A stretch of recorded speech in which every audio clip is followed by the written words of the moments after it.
great speaker. He's kind of laid back. I mean, you see him, and, you know, he's dressed casual, but he's funny, he's witty, and you can tell he really knows his stuff.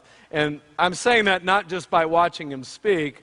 It's based on his results. You know, he did mass control, which many of you are familiar with, did 23.8 million in a 24-hour period. And he just informed me he didn't get to keep all of it, but he said he got to keep some of it, right? So pretty impressive. And now he's going to share with you some ideas. And he doesn't speak very often. He says, I don't do this. Other than his own events that are few and far between, he doesn't show up for these types of events. So this is pretty special. Give him a special, warm welcome. Please welcome to the stage, Frank Kern. Let him hear it. Come on.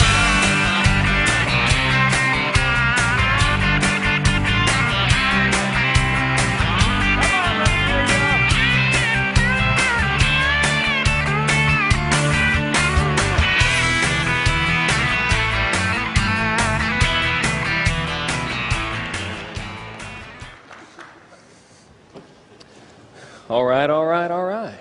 It's good to see everybody.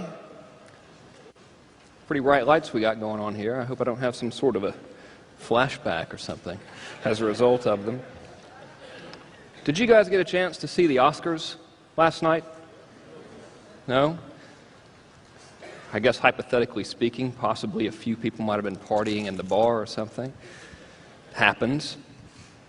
I was over at Reese's house last night, and we watched the Oscars. It was a very nice, quiet, romantic evening, John, Reese, and I, bonding, as men do while we watch actors cry and gush on stage. But I got to thinking what a nice community they have, the Hollywood community.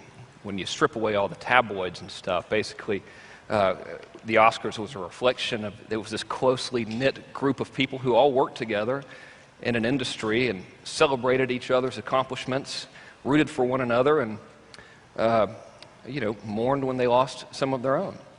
And I got to thinking that our community is a lot like that community, with the exception that theirs is obviously less attractive, which is...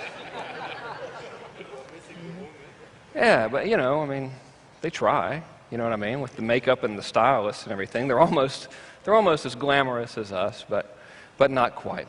And I got to think... how nice it is to be part of this community.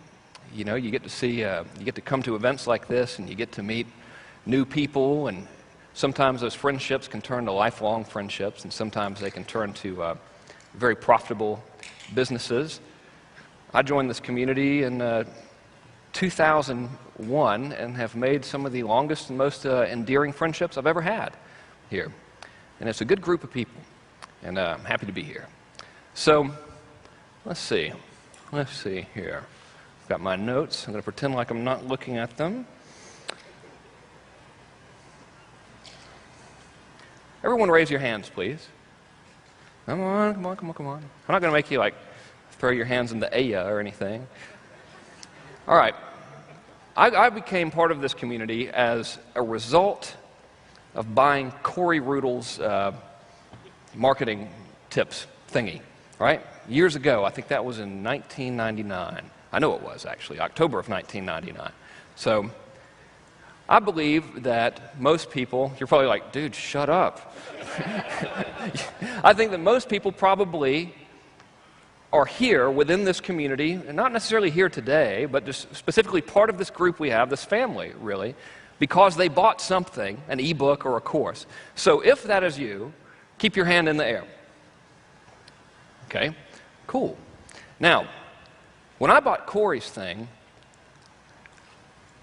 a little voice inside my head was like, this is probably bullshit, it's not going to work. I had to suspend disbelief, right? How many of you, when you bought the thingy, whatever it was, had that little voice saying, this is probably bullshit, it's not going to work, but I'm going to give it a shot anyway? Keep your hands up. Pretty sure that's everybody, most people. Wow. Okay, you can put your hands down. Tony Robbins says, I think, he does now, he often says, Frank Kern is a wonderful man, and you should buy his shit. They don't publish that very often, but he says it a lot. He says in your, oh, what the hell is it? It's in your moments of decision that your destiny is shaped, or something like that, right? So could you imagine what it would be like if you didn't have that little decision at that one point when you first bought that little thing, if you didn't have that moment of decision to say, fuck it, I'll try it anyway. I like to think about stuff a lot. I'm a little bit of a strange person. And as I was watching the Oscars last night, way to go Coen brothers, by the way, I was thinking about that particular moment of decision when I said, what the hell, maybe it'll work. I suspended my disbelief, right, which I learned from my friend and teacher John Carlton, that phrase. And I start to think about the evolution of this community and where we've gone and what we've been through since so many of us first came in and formed this community, because we're a new family pretty much, right? I mean, this whole stuff hasn't even been going on that long. I think the first big seminar was in 2002 or 2003. So it's easy to overlook the significance of one simple little moment. But Robin's statement is true, and I want to prove it to you, and I want to prove it to you in the context of this community. All right? And I'm going to give this little timeline, this little history lesson. It won't be boring, though, because I'll use profanity and tell jokes. I'm going to give you this in the context of from my point of view. So it's possible that a few dates might be wrong or whatever, but the overall picture is what matters. All right? My name is Frank, so we'll start with me. In 1995, I was very good at running businesses into the ground, had a little dog fence business. I could still do it. I'm not as good as I was. I could, if I wanted to, I could do it. Had a little dog fence business, saw an ad in a business opportunity magazine for a Jeff Paul course, suspended the disbelief, said maybe it'll work, bought the course, right? I valiantly, it was supposed to be an arrow, I valiantly did nothing, which I'm very good at, really an expert. I don't mean to brag, but I am. Years later, because I'm a Tony Robbins student, I get this letter in the mail from Tony Robbins endorsing Jay Abraham. All right? The book was $300-something for a book. It didn't even have pictures in it, much less pornographic pictures. Suspended the disbelief, took a leap of faith, really, because I think that's what we all do when we suspend our disbelief. Bought the book. Okay? Became reacquainted and reinterested in internet marketing, which probably put a little seed in my mind to be a little bit more receptive when I saw the ad for Corey Rudel's stuff. Right?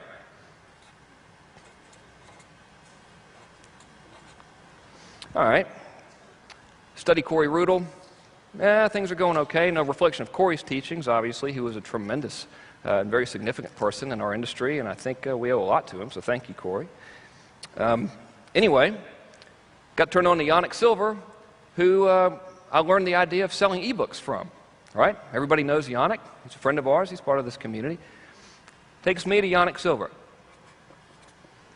which leads me, this is not Yannick's fault, leads me personally, well, actually, yes, it is. Let's blame him. Leads me to create a product called Instant Internet Empires. Anybody remember that? Show of hands. All right, my record's almost clean. This is great. Probably not my finest work. All right. Well, what happened is Instant Internet Empires was a collection of little books with reprint rights and stuff. It threw me immediately. It's one of those lucky break kind of things. Throws me immediately into the guru world. Like, I was just a dude trying to make some money out of my laundry room in Black Mountain, North Carolina. I create this product that sells like crazy. Next thing you know, everyone's like, Frank Kern's a marketing guru. I'm like, well, that's right. Yes, I am. You're damn right. Don't you forget it. All right. So that bammo. Now I'm in this community, like in the spotlight. I end up getting into the spotlight a little bit more than I wanted to, and was sued by the delightful good old boys at the Federal Trade Commission Brothers Band. You might have heard of them. They're awesome. Okay.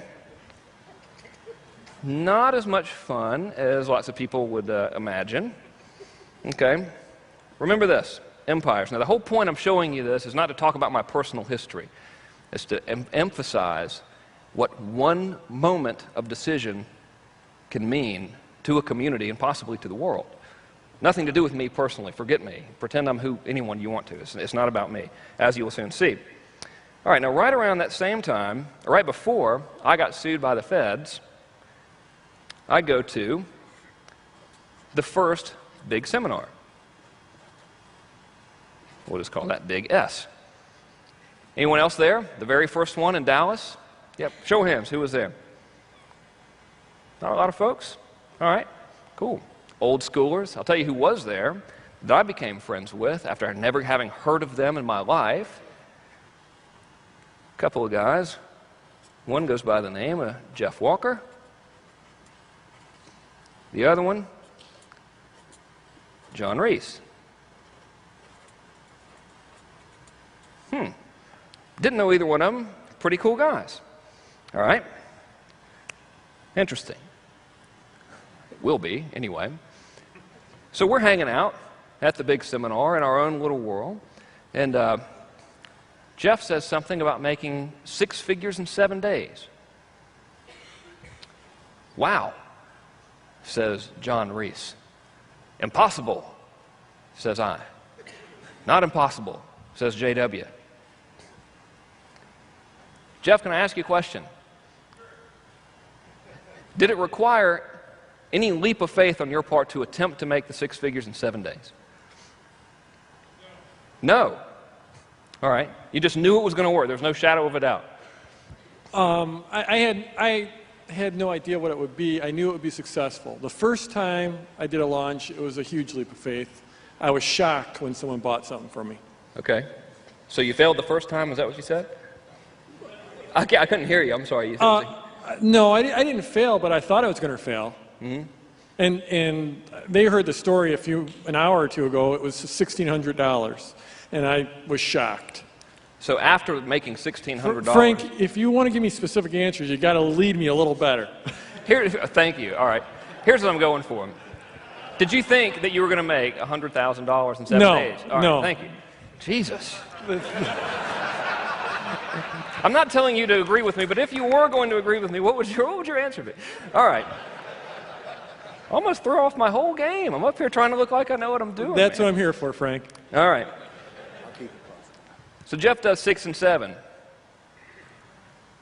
Nobody thought that was possible in our industry, right? It was ridiculous. Like, if you've been around that long, and by our little community, I mean us internet marketing folks. Right? I mean, to someone like Jay Abraham or something, like, yeah, so what, you know? But to all of us, like, other non-old school, super heavy-duty people, it was unbelievable. That inspires John Reese to maybe try to do something. But at that point, John Reese was not the John Reese that we know. He was not teaching internet marketing. All right? So John Reese, Jeff Walker, and I become friends. John Reese decides that he does not want to teach internet marketing, despite the fact that everyone in the community is demanding him to teach internet marketing. I convinced John to take a leap of faith and to do his workshop, which later became Traffic Secrets.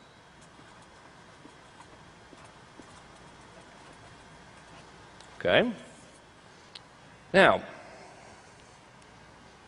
the workshop is wildly successful, right? I don't know if you guys remember that, but it was a huge deal. First of all, it was like $3,500, which was at that time like $1 billion for our little world. And he was freaked out about doing it. It becomes this huge success. That positions him as this great marketer to be paid attention to. He turns it into Traffic Secrets.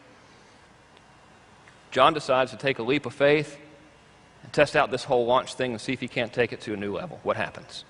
What happened? What do you know? John does the $1 million day.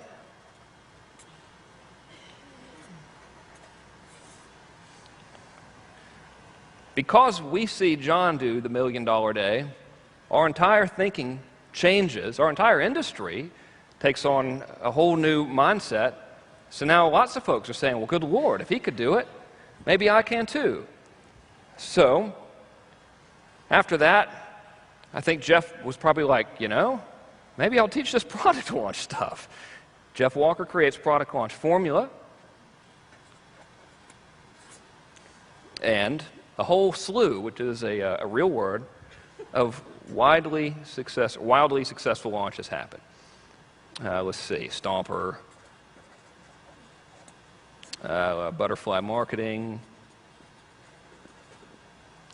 No need to actually read that.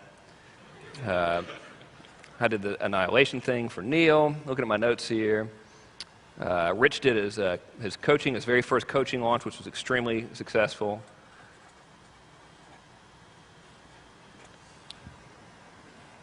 All this stuff is happening because little leaps of faith, little decisions were made, right? The little voice in the back of the head was ignored. Pretty cool. Okay. Instant Internet Empires, FTC. I'm hosed, right? I have to go to the internet community and go, guys, I'm a little bit of a degenerate criminal. Sorry. They made me say it. I don't really think I am. Not on weekdays anyway. That leads me to create a little product called the Underachiever Method. All right, which is all about niche marketing. I took a little bit of a leap of faith to try to do some of this product launch stuff, which I was learning from Jeff. It's before he'd released his course. Launched that, $1 million launch. Awesome. Okay, good for me, yay, zippity-doo-dah. Okay. You remember when we were talking about you join this community usually by buying something and taking a little leap of faith? One person bought this Instant Internet Empires product by taking a little leap of faith. His name is Mike Filsame. This is in no way to say I started Mike Filsame. I was just his gateway drug, so to speak. All right?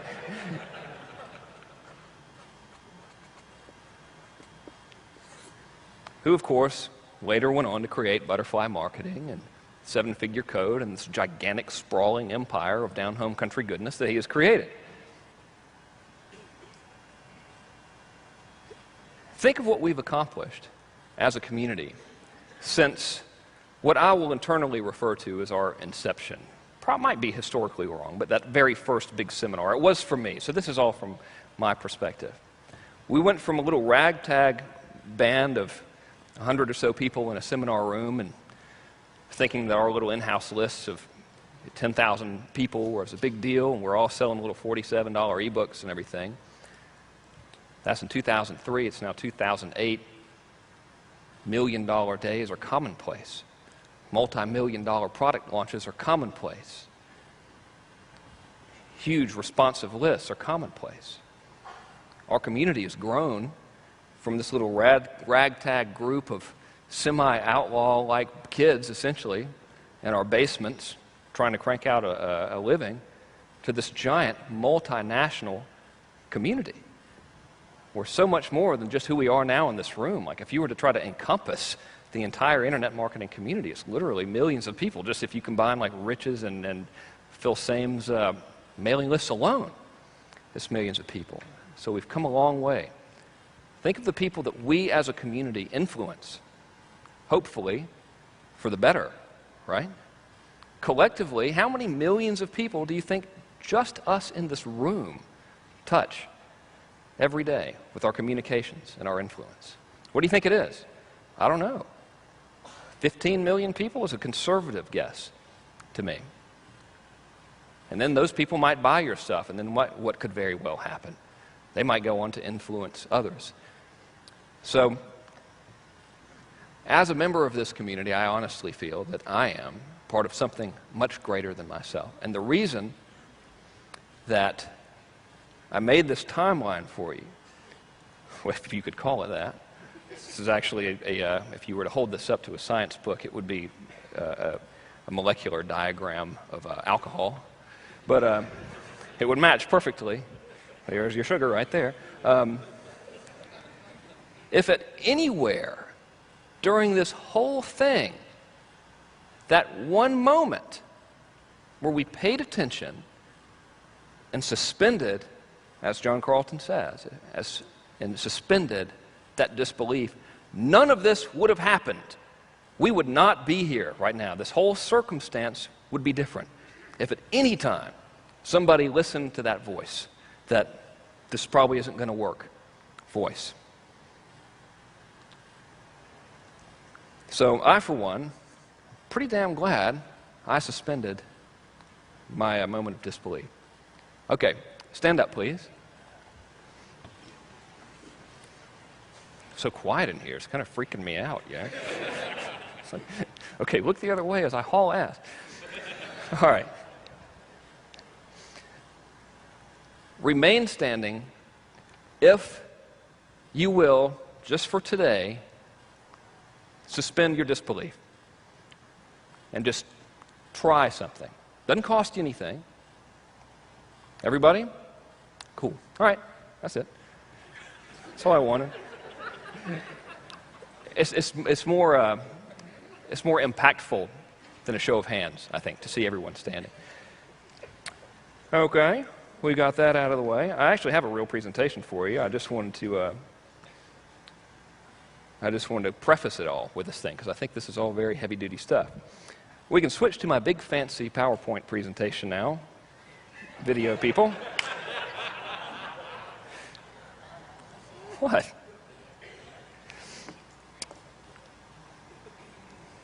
Okay. I'm not going to talk to you about mass control today. I'm going to talk to you about something that could possibly be a greater force than mass control, and it is something that mass control is built on, I guess. And it's called core influence. And the big fancy title here is how to make lots of people do almost anything, but in a cool way. I don't really like the word make there. That's why I had to throw in a cool way. So, I'm sure you're all very good people. I'm very proud to be part of this group.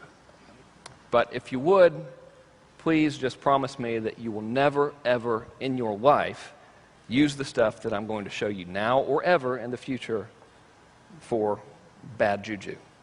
Cool? Is that cool? Okay. If you do and I find out, I will find you and I will persuade you to tattoo the word penis on your forehead. I can do this. I have that power. I learned it from Robbins. He says it all the time that he taught me that. Not really. Okay, today you will change your life. Pretty big claim there. Let me give you some disclaimers. Learned that from the feds. They could have just told me that to start with, you know. They could have just been like, dude, we were just thinking you might want to give some disclaimers.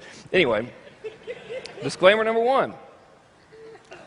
I am not a psychologist. I have not studied psychology. I have no idea what I'm talking about, really, and should never be listened to for any reason, under any circumstances. Okay? So there's that. Disclaimer number two is that I'm not here to sell you anything. All right? Like, I officially forbid you to buy any. I don't have anything to sell at all anyway. I already sold out all my mass control stuff. It's the only marketing product I got. So no one can buy anything from me. Do you promise not to even attempt to buy anything from me today?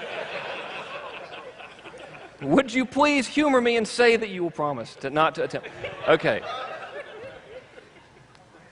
I'm in a little bit of a dangerous position, really, because I'm known as this mass control guy, and I think the perception is you never know what the real angle is with me. You know, like some folks might be saying, oh, he's just trying to reverse psychology us and, you know, make us want to buy stuff from him more, which is not the case. Like, I have nothing to sell you. Do not give me money, please.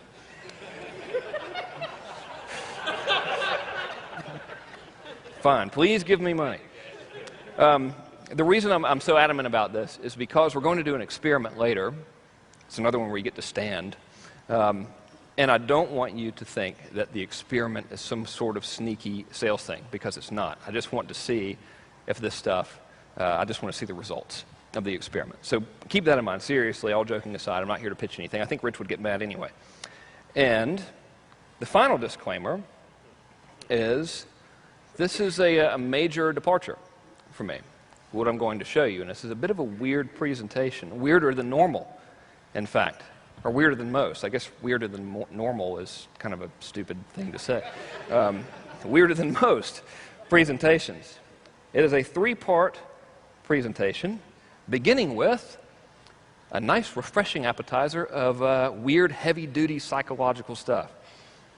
That it's possible that when you see me talk about this, you'll be like, damn, this is heavy. You know, it is heavy, all right? Not unpleasantly, depressingly heavy, but like raw kind of heavy stuff, okay? And then, after our super heavy stuff, we will get into something which is dangerously close to New Age self-help stuff. So please know that I am not a motivational speaker or anything. That's not my role here. I mean, for the love of God, people, I've created a product called the Underachiever Method, for Christ's sake. So that's not what that's about, but we get into that for a minute, and then finally at the end is our dessert. We have a nice, warm batch of how to turn all this stuff into money.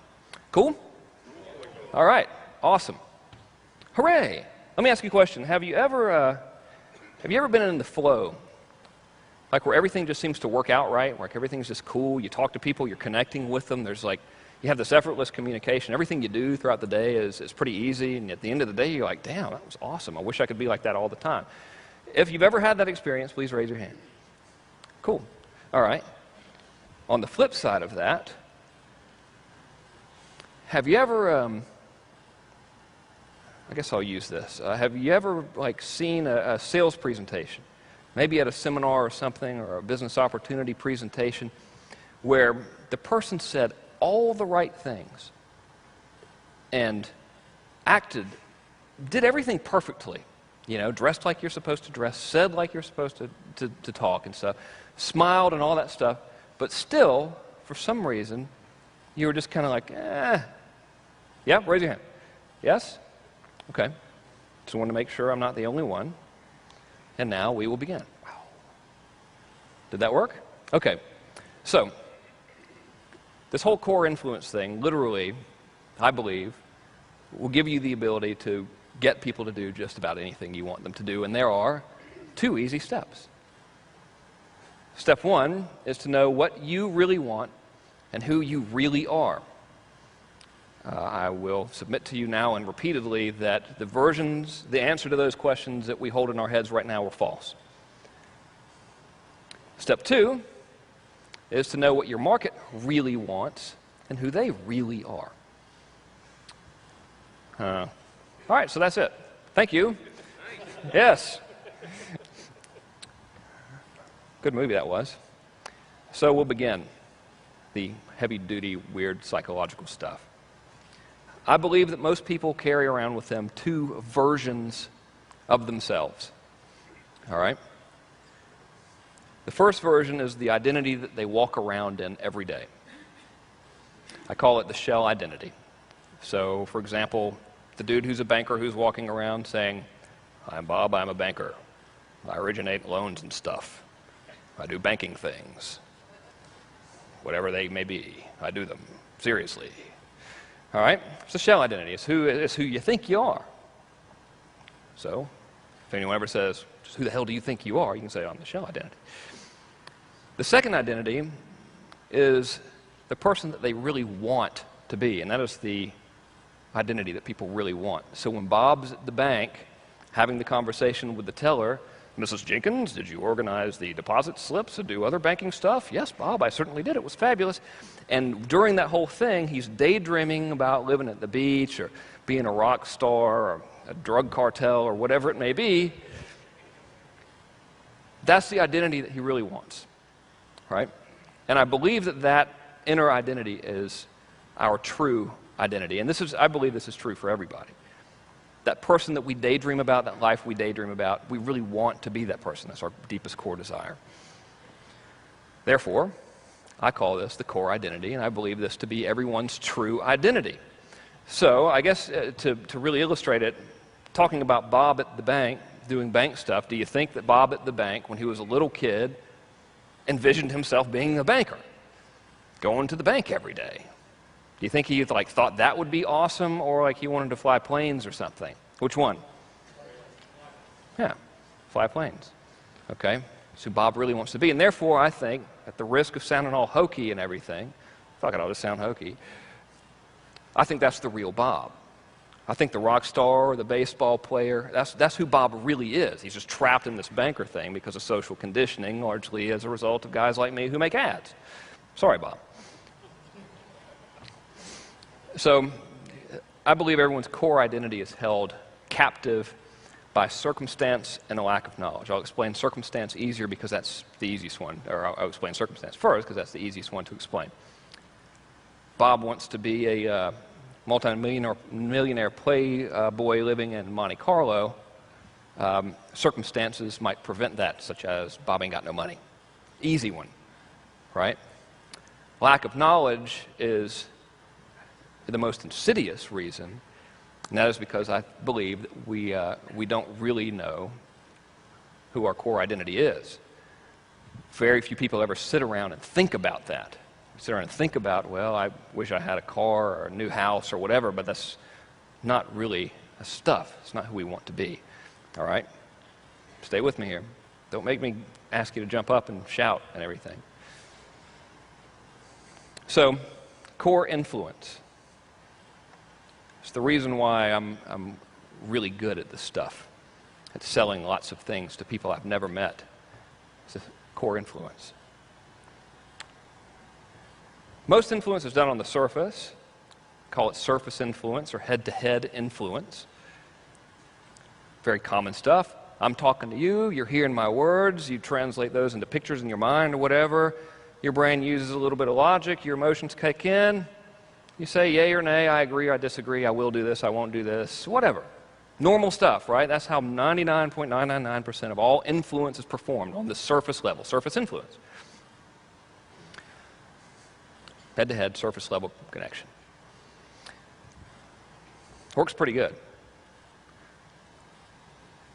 Here's how core influence works. Infinitely more powerful, therefore often making surface influence completely unnecessary. Just quickly, a show of hands, how would you like to never really have to convince anything of anything again ever in your life? Okay, cool. That's what core influence does. Just want to make sure we're keeping the big picture in the frame of our minds here. I think we communicate on two levels, head-to-head level, and we communicate on the core level. We're going to get a little heavy here. I'm going to rope it in, but just bear with me on this heavy stuff. The lasting influence comes from a core connection. When I asked you earlier if you've ever had that experience where everything's going really well, and whenever you're interacting with people, you just seem like everyone I'm talking to, you've got this great bond with them, and it's all really easy. Like when you go to a party and you meet a perfect stranger and you immediately connect with them. You ever had that experience? That's the core communication. That's what's going on there. And it's just an unconscious thing that happens. You're congruent with your true identity, who you really want to be, and they are too. And when you're talking to each other, it's just right there. There's that instant connection. Like in those moments, if you guys want to go do something or whatever, it wouldn't take a lot of convincing, right? Because you're on the same plane. You're pretty much like on the same little wavelength. Core connection. All right. Pretty dangerous stuff here. When we get into the subconscious, I don't think I could even define what subconscious is, but I'll just pretend I know what the hell I'm talking about here with subconscious. I think it's your subconscious speaking to their subconscious. And I'm not talking about subliminal weirdness or any tricks. I think that your true person and your true intents are showing and is speaking to what they ultimately want, and those two are aligned. Does that make sense? Okay. Do you believe that our subconscious minds are really in control? There's no right or wrong answer. I'm just interested in what your feedback is. Show of hands if you believe this. Yes. Most people. Cool. I believe it too. I don't know it. How can we prove it? Actually, wait a minute. I can. I'm about to. Sorry. Photographic evidence even. Take that. So, sounding weird, let me try to de-weirdify it. I don't know why I use that title. That's kind of corny.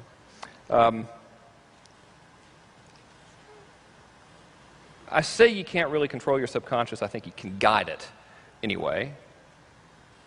And I think with the proper guidance that your subconscious will create a new core identity for you, and this is the identity that will speak to your market on a core level. Let me rephrase it so it doesn't sound all weird. There's stuff you can do. First of all, I believe that none of us, until we do this exercise I'm going to give you, which I did not create, incidentally, really have any idea who the core identity is. We don't really know who that person is that we truly want to be. And this, I'm saying this to you at the risk of sounding, A, like an asshole, by saying that none of you guys are happy with your lives and you all wish that you were someone else. So that's not at all what I'm trying to convey to you. Forgot what the other part of what I was going to say was. Yes, now I've remembered. It is when we, as people, become congruent, when we identify that core identity and we become congruent with what it is and who it is that we truly want to be, that is when effortless influence occurs. Well, almost occurs. Do you remember when I asked you if you've ever seen the presentation where the dude said all the stuff, all the right things, did all the right things, dressed the right way, used the right body language, and you were still kind of What you experienced was your subconscious picking up on the lack of congruence in core identity. So to use that example, this dude is giving you this presentation like, I'm interested in you, you need to buy my stuff, we're all going to make a lot of money, or whatever it may be. His core identity could be saying, I hate people, I cannot wait to get off of the stage, just give me the damn money so I can go home and do more blow. Right? And your subconscious is picking up on that despite the fact that he's done and said everything correctly. Does that make sense? Yes. Both of you agree that it makes sense. Awesome. Okay. Now, here's where it gets good. When you can pinpoint what the true core identity of your market is, and you communicate with them congruently from your true centered state, that true core identity, you will have more power and influence than you ever thought possible. Ever. Case in point being, let's see, they call it religion. All right? Religious leaders, some are not, this is not true for all, but some, such as like a Mother Teresa, was 100% congruent. She knew what that core identity was. She stepped into that core identity and she spoke to the core identity of all the people she influenced in the world, regardless of what they did by occupation, what their religious beliefs were. She spoke to that core identity within them that said, I'm a good person who cares. He wants to give back to my fellow man, who wants to help and make a difference. Did it look to you like Mother Teresa was working real hard to convince anybody of anything? Yes or no? Core influence. So basically, you're all going to turn into Mother Teresa. Right after I do, right? Sure. So, but you are going to learn how to do this. You're going to learn some exercises that are very easy and fun and beneficial to you that will cause this to happen. I've been doing this since 1999, marketing things on the internet, and I spent, 9 years? I spent the first 7 years of it convincing people to do stuff. I spent the last 18 months or so sort of convincing people to do stuff. I figured this stuff out by accident, really, and now I don't have to convince anyone to do anything. It just works. So as marketers, a lot of us with our greatest challenges is getting people to buy our stuff. The bottom line is when you do this, more people will buy your stuff and you'll generate much cooler customers and your life will be a lot better. So remember, step one was find out who you really are and what you really want. I'm going to walk you through how to do that. Does that end the weird psychological part of the thing? Maybe. Not sure if we're still in the weird psychological part or if we're into the dangerously close to self-help New Age stuff. As I said earlier, we're using the Bob at the bank thing. I believe that our deepest core desires give clues to our core identity. It's a weird statement to make because right now we're probably thinking of desires on a material level. And that's not what I mean. I told you guys this was heavy stuff, right? You're like, damn, I thought he was going to get up here and tell jokes. Wish I'd have stayed at lunch. So, why are you here right now in this moment with me together with members of your community in this room? Noah? To help tens of millions of people, learn how to do that. Cool. It's a very nice thing to say, to help tens of millions of people, and learn how to do that. Awesome. Good call. Some, Sell more. sell more? Beauty. All right. Make more money. That's probably like the front of mind thing. Make more money, right? It is, after all, a conference about, I don't know, business. It's typically the function of business to make more money. Cool. Good answer. I like it too. Making more money is fun. Spending it's even funner. Paying taxes on it? Not so fun. Another reason might be to network with your peers, right? It's fun. Go to the bar. These things remind me sometimes of Grateful Dead concerts, but without the drugs. Because you see everybody, you see all these people you would usually only see in that environment. It's almost like this traveling fun thing. So you get to reconnect with your friends and tell war stories and all that. It's great. So network with your peers might be one. Get out of the house might be one. You laugh. I've got 2 young children. They're 2 and 5 now. And when they were like a lot younger and neither of them spoke English or stopped screaming for more than 30 seconds at a time, I would come to one of these things that they're right, good. You want me to come to the seminar and have people repeatedly throw bricks at me? Awesome. I'll be there. Can I sleep past 8? Great. Throw whatever you want. All right? Or maybe it's to contribute to the community. Kind of like what you said. Sweet. So, a typical thing to do, and it's we do this a lot in sales, and we're trying to get inside the minds of our prospects. Say, well, why do you want that stuff, right? Why do you want that outcome? So, an answer might be, why do I want more money? Why do you want to network with others? Why do you want to contribute to your community? So forth. So you might say, I want more money so I can get a Ferrari or whatever, right? Or so I can quit my job. I want to network with others so I can form joint venture partnerships, so I can distribute more of my products or whatever. And those are all acceptable answers, but our brains will lie to us. They are surface level answers, which are not to be discarded, but they are not the absolute truth. What? When I say something like, I want to make more money so I can buy a new car or a new Ferrari or a new house or, all this stuff, typically that's our brain giving us the surface level thing because it doesn't want to work that hard. And that's okay, right? Remember when I was saying that Bob daydreams of being the rock star or whatever? That's essentially like he's replaying these beer commercials in his mind, right? I wish I was that dude. It's normal. We all do it, right? It's cool. The truth is, we all want to create and perpetuate experience. Goals and things are absolutely meaningless in the context of this whole core identity weirdness I'm talking about today. We all want to create and perpetuate experience. I'll give you good concrete examples of that. Anyone ever know of a guy that might want a Ferrari? Anyone ever know a man that thought, damn, I wish I had a Ferrari, that's awesome? Yeah? Is anyone here? You guys, can I have some of what you're taking, please?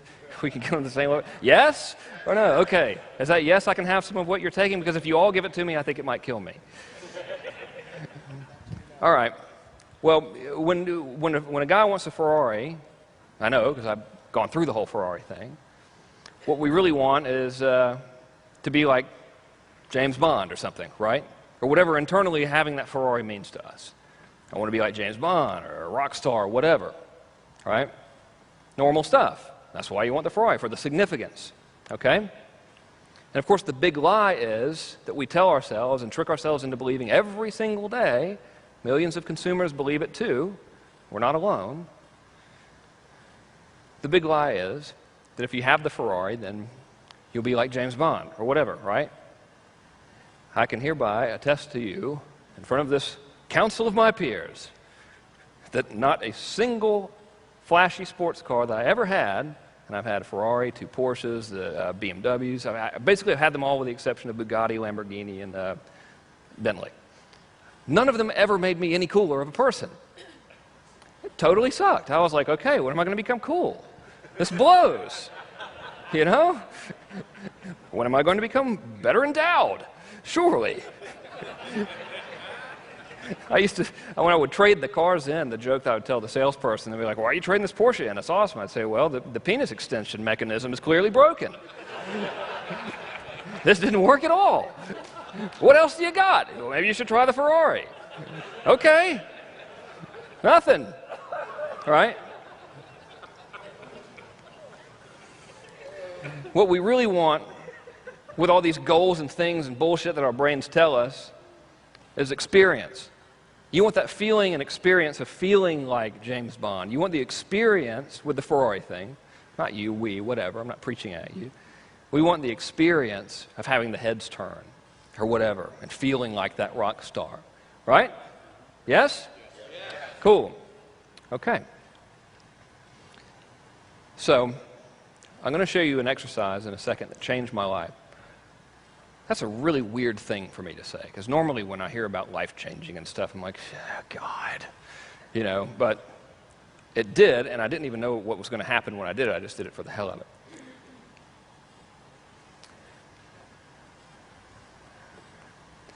When you do this, you will immediately, well, okay, it's not immediately, it takes a couple hours to do the exercise.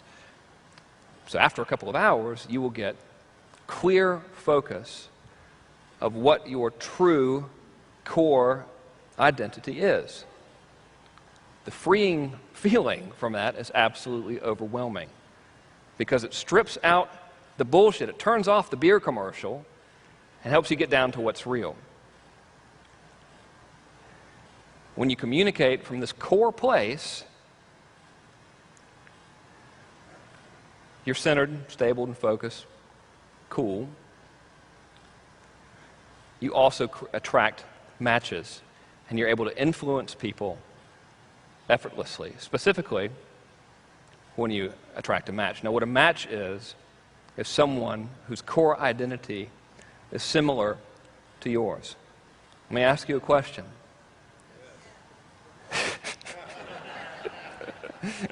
Do you think I'm insane? Yes.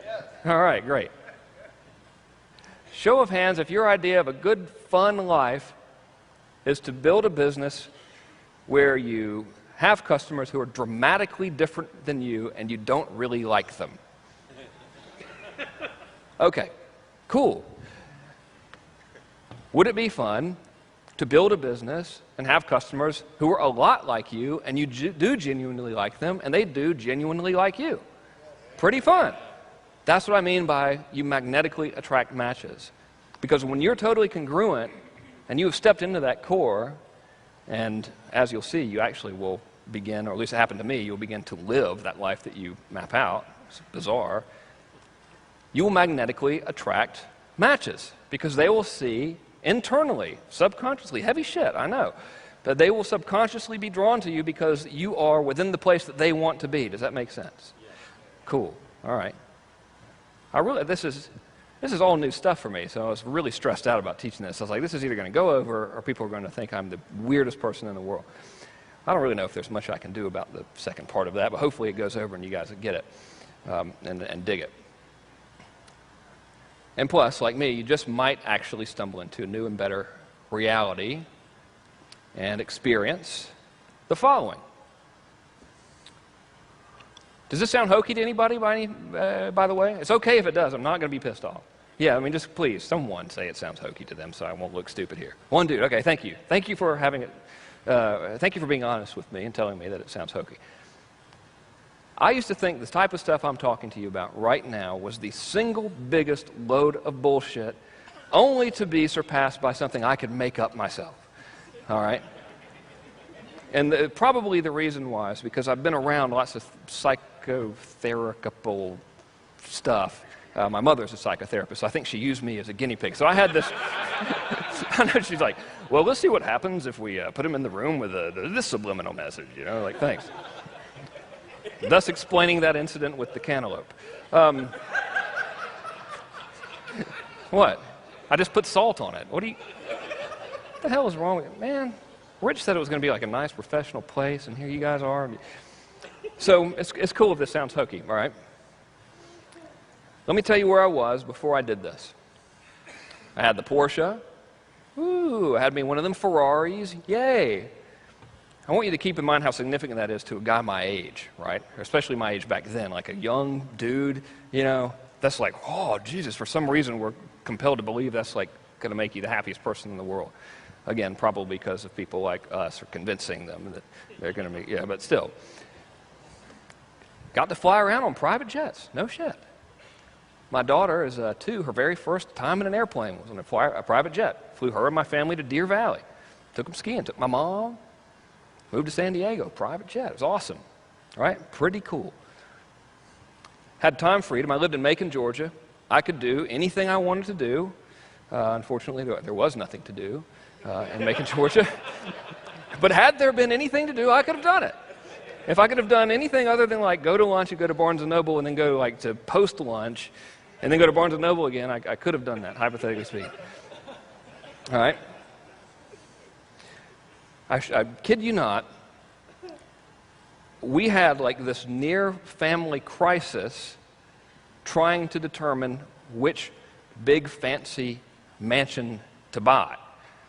Not because we needed a bigger house, but simply because we could, and therefore we thought, well, we should, because we can, because that's what you do. You're supposed to show how significant you are by having a great big house and stuff like that. That was the big deal, okay?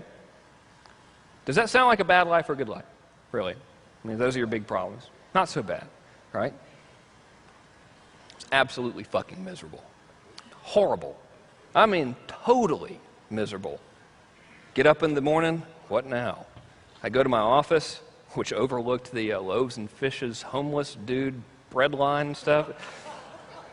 Why did I pick that? You know? Just absolutely miserable. One of the worst sensations I believe there is, well, maybe not the worst, I guess we could come up with lots of worse stuff, but a significantly bad sensation is to strive for your whole life for some goal and then attain it and realize it's empty. And it was all just this illusion. So when you have all the stuff that's supposed to make you happy and you wake up in the morning and say, now what? After about 2 months of that, not so cool. All right? It blows. So I hope by doing this that, if anything, I can spare someone that pain, because it's very significant. So, boy, this is fun, isn't it? I was born on a ranch. My parents threw me into a pit of fire. My business attracted the wrong type of customers because I wasn't congruent with the life I really wanted. I was focused on get the money and all this stuff. I built the wrong type of business. I went for the business opportunity, the early biz op seekers, bottom of the barrel stuff. I attracted bottom feeding types of customers. I did not like them. I was so miserable from being inundated with all of these customers who I did not like and wished like hell to avoid at all costs, that future business was deliberately sabotaged so I wouldn't have to complete the cycle of lameness anymore. Well, if I do this, I'm going to get more of these customers and they're going to email me and I hate them, right? I'm just laying it out, man. Trust me, it happens to a lot of folks. It happens for a reason, too. I was taught that you want to avoid your customers at all costs and you get the money. Number one function of business is to get the money. I was taught that, and I believed that for a long time. My life reflected it. Your beliefs reflect your life, for sure, right? All the money I made was just, the end result of that was to buy things. Man, if I make an extra $200,000, I can get a Ferrari. I can get a new house. I'm going to be miserable in my new house. I can drive my Ferrari into the garage and be miserable, you know? All right? I shit you not. I would go out and buy all this stuff, and then instead of being like, this is great, I would sit around and worry about the stuff. Like when I would drive in Macon, Georgia, you got to like picture me living in this tiny little southern town of Macon, Georgia, driving a Ferrari. I got a little bit of attention in the thing, and I would drive around in it, absolutely miserable driving in it because I was convinced that everyone on the road hated me and thought I was an asshole by sheer fact that I was driving the Ferrari, you know? So that's where my head was at. It sucked. Lived in a constant state of anxiety. Well, what if one of my customers finds out where I live or something, and they like, call me? Dear God! You know, it blew. 25 pounds overweight, insomniac, chronically paranoid. I promise you, when a car would come in front of my home, I would become anxious, defensive, and angry, thinking that might be someone that was coming to hassle me. Madness, right? Really compelling story. Oh, great. What else can you share with us? This is awesome. And if you act now, this could be you. Now with 20% more misery. The exercise I'm going to share with you, for lack of a better phrase, 9-month total life makeover. I did what I'm going to tell you about without any real goal in mind.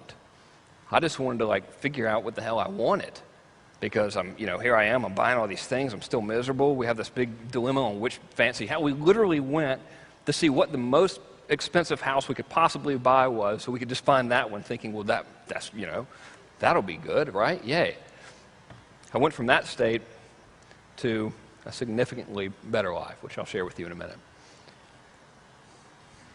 I did this exercise in late September of 2005, sitting at my desk overlooking the loaves and fishes homeless dude thing, watching the junkies and the drunk people try to kill each other.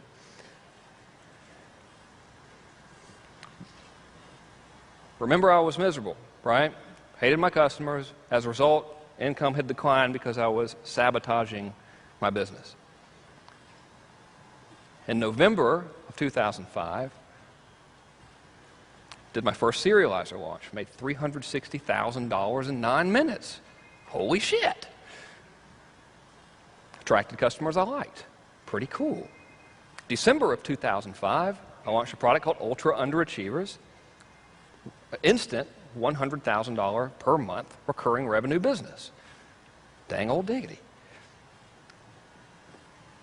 I then discovered La Jolla, California, and immediately decided to move there. Prior to my doing this exercise, I never even knew La Jolla, California existed. February, March of 2006, did my Serializer 2 class, made $640,000 in 45 minutes, and became a cash millionaire for the very first time in my life. People talk about being a millionaire. Well, I've got, if you figure my house, my business, I'm a millionaire. Fuck that. If you can write a check for $1 million, you're a millionaire, right? So I had attained that goal, which was a big deal. I was like, wow, I made it, great. And I was actually happy about it, which was cool, first time in my life.